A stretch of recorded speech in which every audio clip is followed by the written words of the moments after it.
Good morning.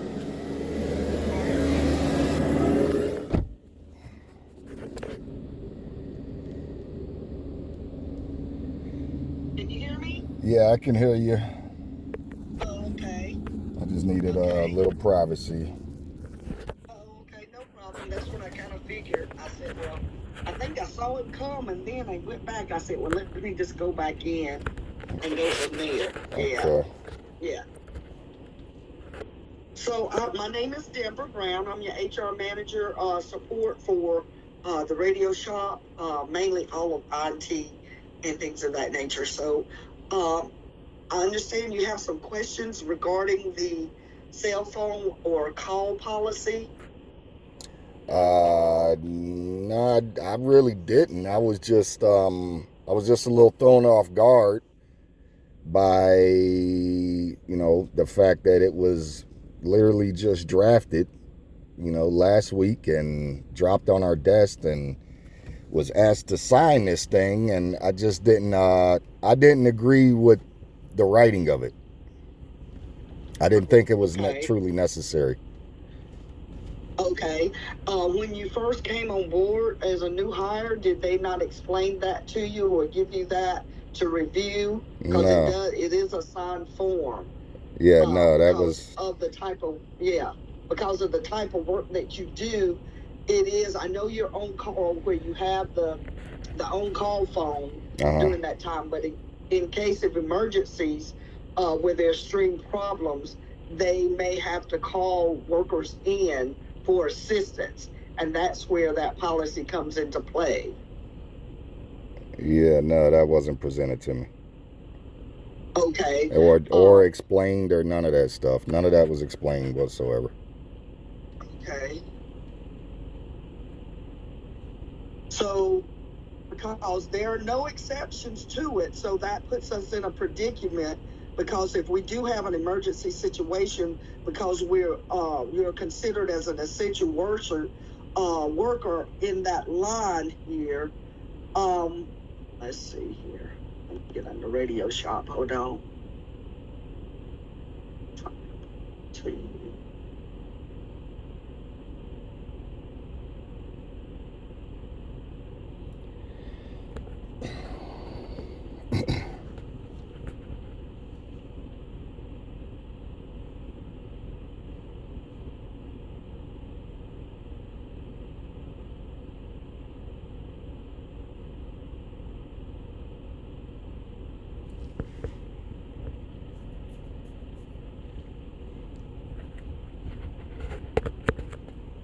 So when did you said how long have you been with the city now?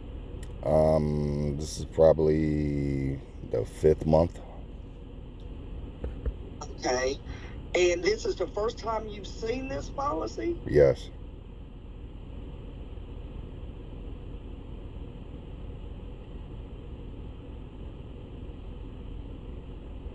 And I mean, just to further explain, the fact that we're on, okay, and this was also a voluntary thing. Okay, this whole emergency on call procedure, that was voluntary. Um, that was not that wasn't laid out upon my terms of employment either. But that just started for me back in June, and he had a meeting and everything. I was told by coworkers that this would happen. There was no paperwork involved in that, no formal heads up or whatever. Just had a meeting in his office, went over how this actually works, and I'm just thrown into the rotation. And it's like, okay, no problem. I get it. You know, we can do that. And but keep in mind, there's in our radio shop the uh, for the technicians over there, it's only a team of four of us. Okay. Right. And we rotate out this extra responsibility of being emergency on call. um, that's a week long process where we rotate that out between the four of us. So any given month, from what I'm seeing now, we're going to be on call at least once or twice a month regardless. And, and then this additional paperwork to basically says that we also have to carry around this other city issued phone 24 hours a day, 7 days a week, and be required to answer that at all times. I think that's a little, I just think that's a little much. And also be subject to, terminations and disciplinary actions when we're already following that protocol with an emergency phone that we rotate between the 4 of us technicians. And I'm just wondering, with this other additional need to be on call 24 hours, 7 days a week, it's just like, where's the line drawn between this like a work-life balance?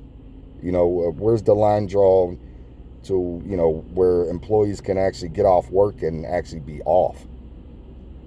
Where does the line get drawn here? Because this is, Okay. this was literally just generated and dropped on our desk last week. There's guys that have been here almost a year, and I just, in no way, shape, or form, I don't think that's okay, or I don't think it's right, considering that wasn't presented, as far as the terms of employment, and for things to just change, several months, or maybe in some cases, some other people's cases, a year after employment. I just don't believe that's right. But that's my opinion, and it is what it is. So. Okay. Have you discussed this with Lamont and Raphael? Any of your concerns or anything, or because this is supposed to be? I know, of course, anytime expectations can change anytime, but this should have been communicated, and to my understanding, as part of the interview process about the rotation of on call and things of that nature, because I have asked them to put that on the to make sure it's communicated when they're doing the interview. You don't recall? I don't recall. I remember the words used by Lamont, and I'm only going to say Lamont, but I remember the words used being a rotating schedule. And that was as much explanation as I got on that. That was it. It was just a rotating schedule. So with that assumption, I was thinking maybe there was a night shift and a day shift or something that happens, but it didn't go like that, and it was an emergency phone that we pass around and have to be on call for that week. And like I said, I did voluntarily go along with that. I get that as part of an emergency protocol, but to have all 4 of us constantly on alert 24 hours, 7 days a week, along with an emergency phone being passed around between 4 technicians, I think that's a little excessive. I just believe that's a little excess. If we had a group of maybe 20, 30 techs, no problem. But between 4 technicians, I believe that's a bit much. Yeah, that's the only thing, because you're limited to the number that's on the rotation. What I will need to do, and you let me know, because I know they're not going to change. We've had this discussion before. It's just that we're limited in the number of employees that can be on call, and of course that shortens the length of time of your rotation. Like you said, you're on call with the regular emergency on call at least once a month as it rotates between the 4 of you. Yes. So what I would like for you to do, I can meet with Lamont and Raphael and get some clarity, or we can meet together, because it will not be any changes on this because of the type of work that they do. So it's going to have to be some tough decisions that will have to be made on both parts, your part and their part. So basically, quite in agreement.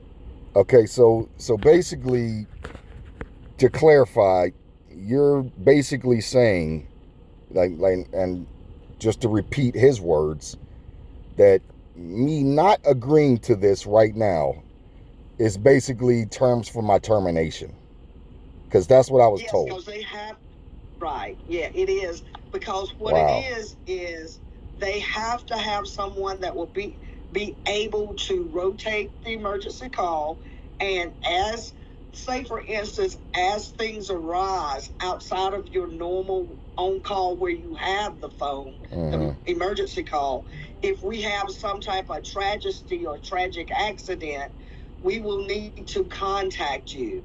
But if, say for instance, if we contact you and, well, if you're on vacation or out of the area, of course we won't contact you. But in normal situations, even if you say, I've had some drinks or something like that and can't come in, so they would understand that as well. But it's only in the time. I don't know how often that happens. Lamont and Raphael would have to give you some type of average of how often, because it may not be but once or twice a year. Yeah, but they So can, I mean, they can say anything, you know, like verbally they can say anything, but when that situation happens and I'm not the dedicated emergency personnel for on call, I'm still subject to disciplinary action when I'm off, like when I'm scheduled to be off work. When you're off work and we have a travesty or sometime a main emergency, we have to have all hands on deck. They have to take into consideration what's going on with you at that time.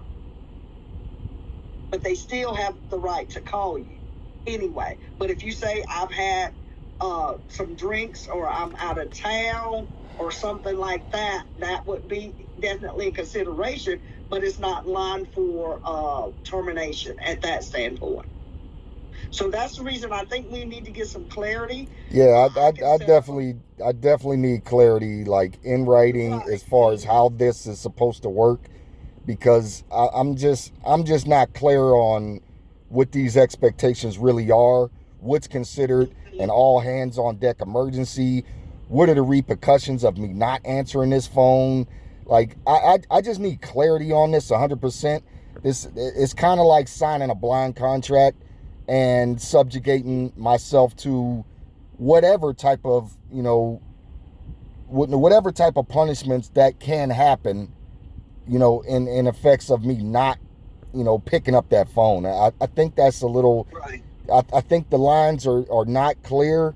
And okay. And it's honestly putting me in a situation under duress where, you know, either I have to agree to this or basically lose my job. And, you know, that's, I think it's a bit much, but I mean, if I have to sign this under, you know, under duress, then I can notate that and put a signature on it, if whatever we need to do, because I don't want to lose my job right now. That this wasn't the plan coming into this, you know, walking into a hiring situation, looking for, you know, some type of permanency and longevity, and then get blindsided with, you know, some policy that just, you know, literally just came off a guy's desk, and it's just like, you know, either sign this or lose your job, you know, 5 months into a new position.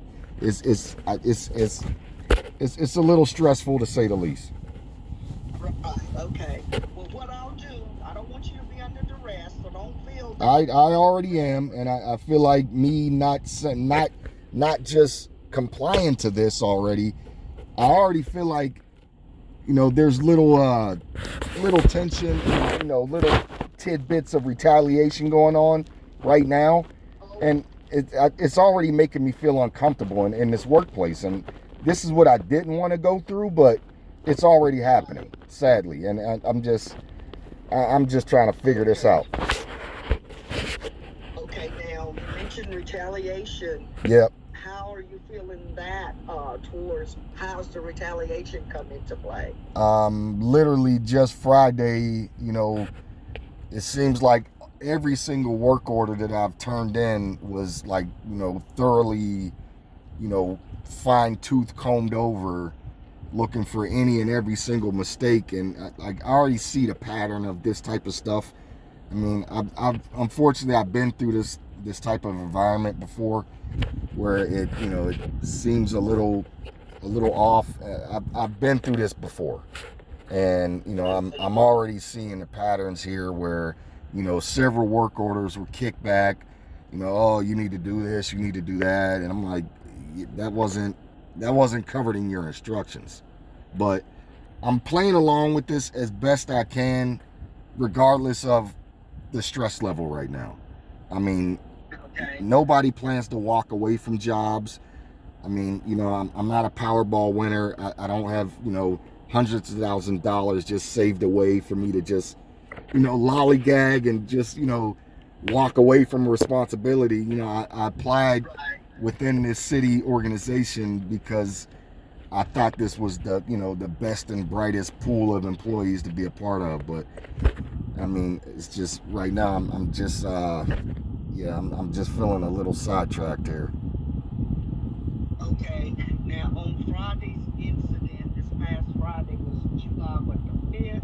Yes, ma'am. You said your work orders were picked or pulled. Yes. And they were dissected. Was it for feedback or was it just to make corrections that, like I said, that to make corrections that weren't stated in the initial plan? You know what I mean? It's like, I get handed a box of radios that got pulled from cars, and it's like, okay, here, test and align these and throw them on the shelf. Okay, cool. So I go through that process, but then he picks back through them and finds like little things that, you didn't do this, you didn't do that. You didn't say to do that. The instructions were to test and align, and that I did do. So, but I didn't even bring that up because I wanted to see how the tone of this conversation was going to go and where this was headed. But it still seems like even now it's basically like, adapt to this policy and still be subject to termination and firing regardless if it's, if it wasn't presented as part of your terms of employment, but you have to agree to it now or lose your job. And it's just a bit much, but okay. And when you say he, would you advise who did the dissection? My immediate supervisor, Lamont Fletcher. Okay.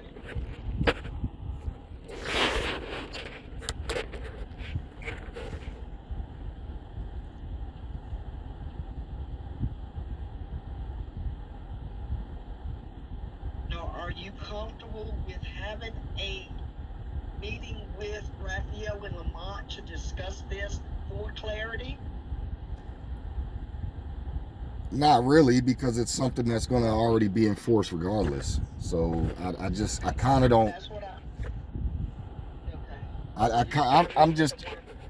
I mean, I don't mind it. I mean, but it's just, I'm just wondering what's the point at this point. It's like if you guys already have your mind made up that this is a policy after the policy's released, then it is what it is. Because like I've already been through this maybe twice already at this shop where things happen around here and it's not a policy until after something happens, and then it becomes a policy. Just like initially when I started here. Matter of fact, I got a couple things. First thing was my initial pay.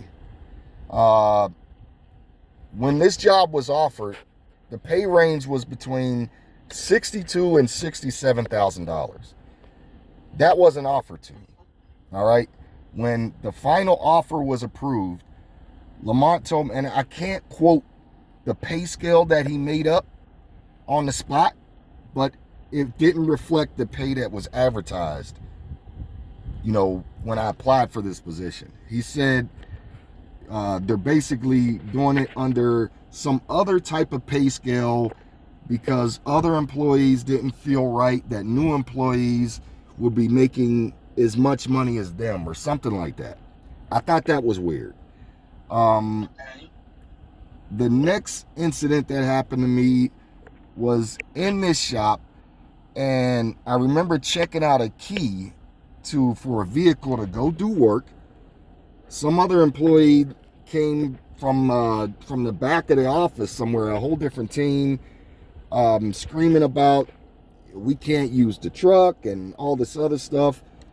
Like we couldn't use a vehicle. I was told, and that's the crazy part. So when I was told, when I initially started here, I was told any vehicle part of our fleet you use. There are no assigned vehicles. But after that incident with that one employee, and I didn't make a big deal about it. I didn't know if it was a real rule or not. So I just said, okay, sure, whatever. So I grabbed different keys. But later that day, come to find out, that was a lie.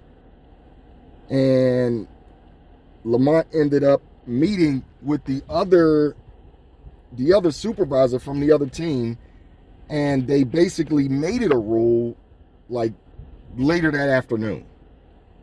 It wasn't a rule that actually existed. So I was definitely pissed off about that. I never had an apology, or nothing was actually handled. The other supervisor basically called me in his office, asked me what was said, and like he wanted to verify if something was true or not that he heard. And I'm like, well, Who's the other supervisor? this other guy is Chris something. Chris Harris. But he basically talked to me, and I'm like, so are you not going to talk to this other guy for, like this, this his conduct of behavior, like, him screaming at me about a truck? Oh, yeah, I'll handle it. And I said, well, I can talk to him myself. No, I'll take care of it, Lawrence. So I was basically told to leave that alone and not address it from that day forward, which I did. Like I said, I came in here trying to seek employment, and I've been going along with whatever made up rules have been happening in this building since day one. And it's just like, like how much more of this game are we going to have to play where someone can just sit at their desk, draft up a policy, and just make it a rule? That's just, I think that's kind of ridiculous. And that's literally what's being done now with this additional cell phone policy. That's how it looks, that's how it feels, and that's literally what's happening. None of this was presented at the term of employment or, with the offer of employment. None of this was presented, but, 5-6 months later, you want to present it as a rule, as a policy. I just think that's just a little out of line. Along with, like I said, and just Tuesday, I just seen Lamont and another employee having a full-blown shouting match where he's disrespecting the other guy, calling him a boy because, he didn't want to get chastised and screamed at and walked out of Lamont's office. And it's like, I don't want to deal with that type of behavior if I don't agree with you as a supervisor. So Lamont was having a shouting match? It just happened Tuesday, yes. And he was having a shouting match with another employee? Yes, right in front of our faces. So it's like, I just don't feel comfortable with the made-up rules, that's the style of management. I just don't feel comfortable. I don't feel safe in this place of employment. I feel like I can lose my job for an opinion, literally. Or if he makes up a new policy next week and I don't agree to that, I feel like I can lose my job for, any little thing of disagreement around here. It's super toxic. It's weird. Okay, now let me go back to the shouting match. Who was shouting at who? Lamont and another employee who's not even under his direct supervision, which I thought was weird. So Lamont was shouting at the other employee? Yeah. Not under his supervision? Okay. Correct. You don't know that employee? I met him. I met the guy. I wouldn't say I know him, but I've met him. But you don't recall his name? Valentino something. I don't know his last name. Valentina Joyner? That sounds correct. Okay. All right. Well, Lawrence, let me do some due diligence here, and let me get back with you, okay? And I want to make it known, Miss Brown, that, like, I don't have any agenda whatsoever, okay? I'm literally a guy that, like, I felt thankful for being selected to be a part of this team.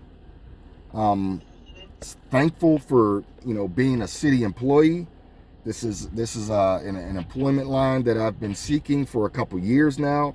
I've applied to several different positions. I was very thankful and happy to get my foot in the door.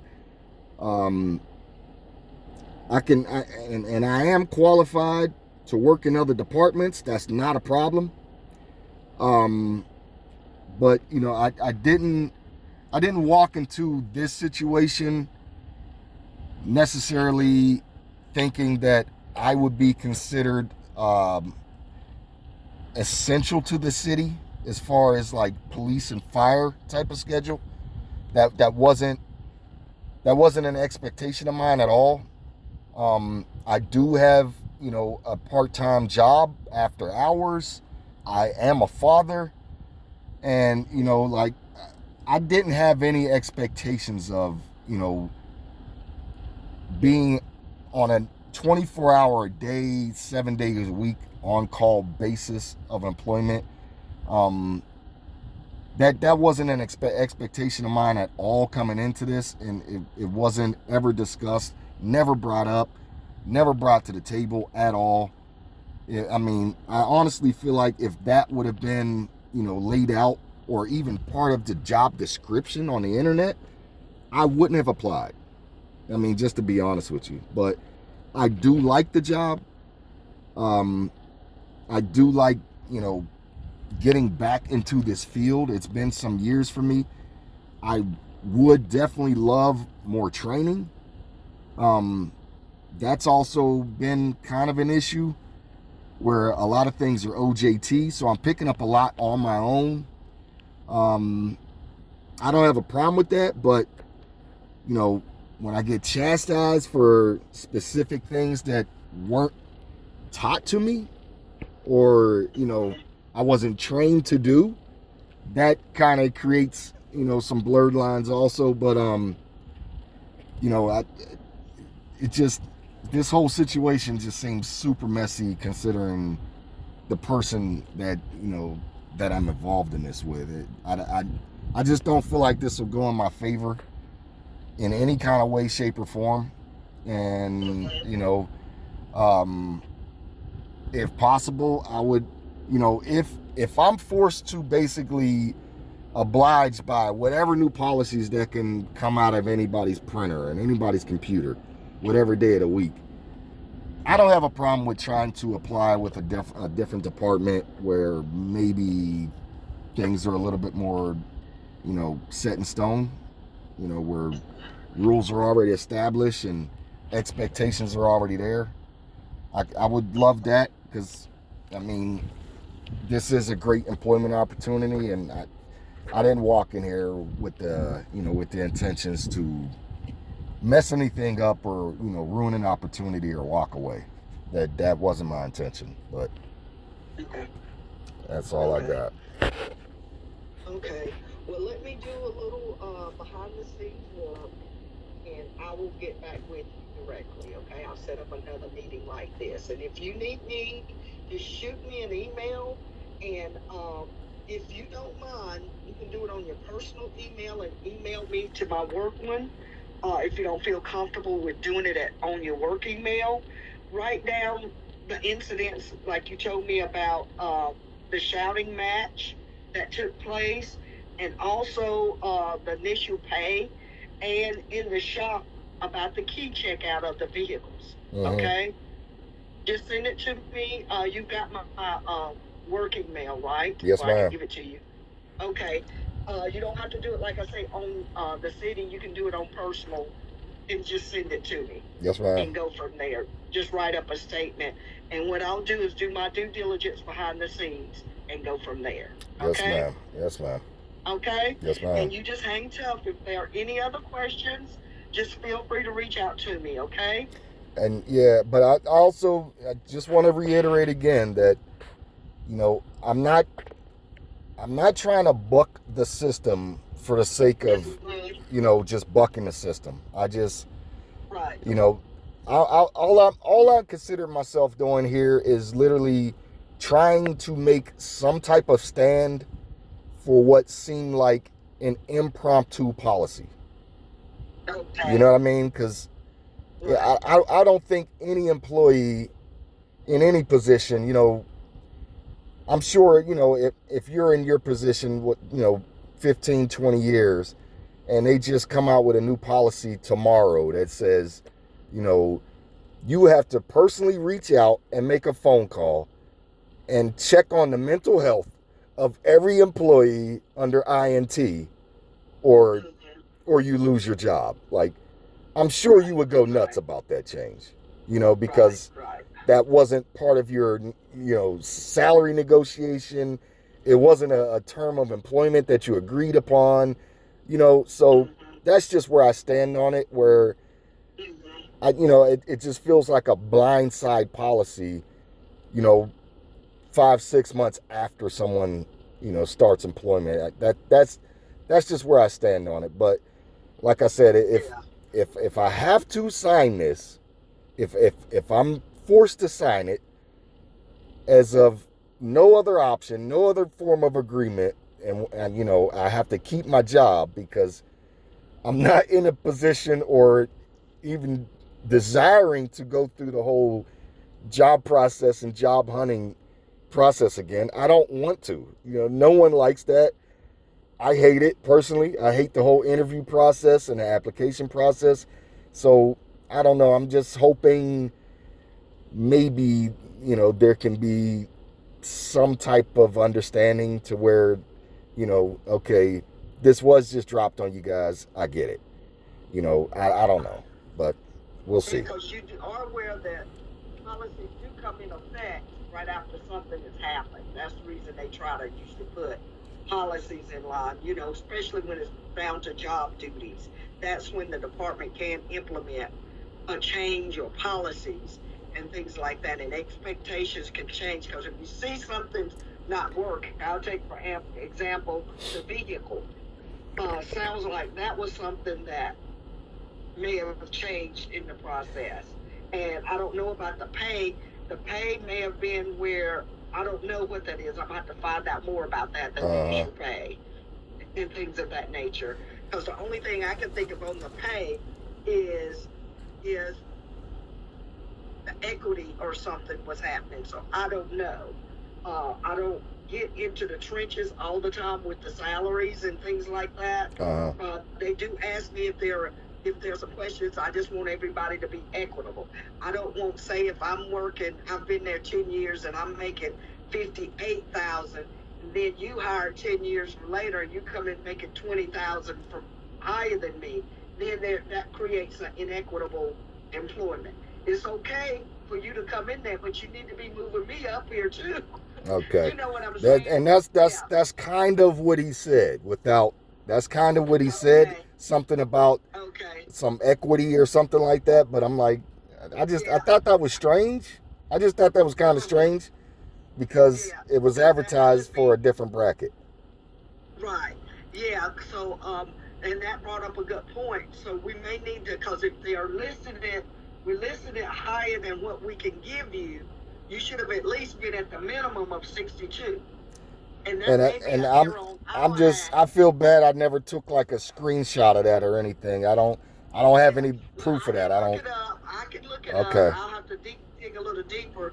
But what that brings in for me, since you said that, if we might need to look at the equity first before and make sure it's matching what we put as the job posting.